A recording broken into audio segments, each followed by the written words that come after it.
ابن حجر کہتے ہیں کہ ایک شخص کو میں نے ایک مقام پہ دیکھا، وہ میرے علاقے کا تگڑا بندہ تھا، سیاںا بندہ تھا، مالدار تھا، کیا کہتے ہیں پنجابی میں ڈنڈی پٹی بڑی قائم تھی، بڑا اس کا دبدبا تنتنا تھا،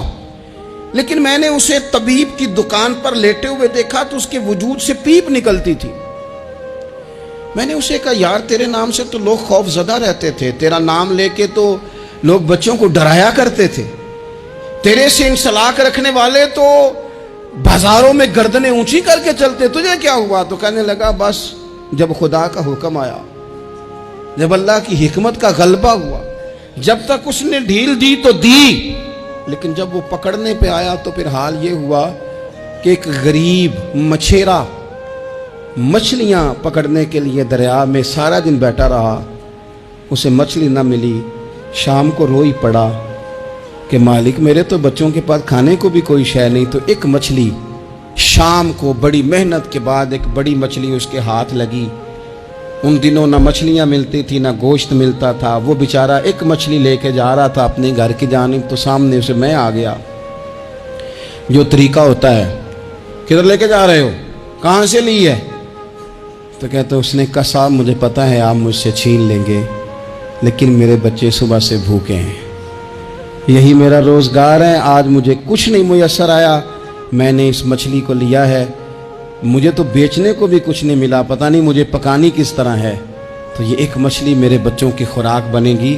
کل لوٹ لینا، پرسوں لوٹ لینا، تمہارا تو کام ہی لوٹنا ہے، چلو کچھ دن کے لیے ہاتھ روک لو۔ کہتے ہیں اس نے جب یہ کہا تو میں نے ایک تھپڑ مارا اور اس آدمی سے مچھلی چھین کر میں نے اسے پکڑ کے گھر لا رہا تھا میں، اس مچھلی نے، حالانکہ مچھلیاں کاٹا نہیں کرتی، کہنے لگا اس مچھلی نے ناخن پر میرے پورے پر تھوڑا سا کاٹا ہے،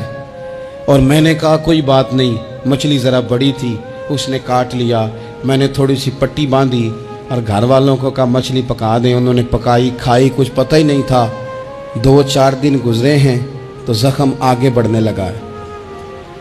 طبیب کو دکھایا ہے تو اس نے کہا یہ تو انگلی کاٹنی پڑے گی۔ کہتا ہے وہ انگلی کٹوائی، 1 ہفتہ نہیں گزرا تھا کہ زخم آگے بڑھا، تو پھر وہ ہاتھ کی طرف بڑھا، تو میں نے جا کے دکھایا تو اس نے کہا ہاتھ بھی کاٹنا پڑے گا، سارا بازو کٹوا چکا ہوں، رات کو نیند نہیں آتی، ایک لقمہ پیٹ میں نہیں گزرتا، میرے بچے، میرے بھتیجے، میرے بھائی، میرے عزیز گلی گلی اس غریب کو ڈھونڈتے پھرتے ہیں جس کا نام بھی ہم کوئی نہیں جانتے، تھک گئے تلاش کر کر کے، خدا جانے کہاں چھپ گیا اللہ کی اتنی بڑی زمین میں، وہ ملتا نہیں، میں سو نہیں پاتا۔ کہنے لگے شیخ میرے لیے دعا کر دو، مجھے کچھ نہیں چاہیے، بس وہ مجھے مل جائے اور میں اس سے معافی لے لوں، بس وہ مجھے معاف کر دے، 2 جملے معاف، جیسے بھی ہوگا میں منا لوں گا، بندہ درکار ہے۔ ابن حجر نے لکھا ہے، کہتے ہیں وہ تڑپتا رہا، روتا رہا، آہوزاری کرتا رہا،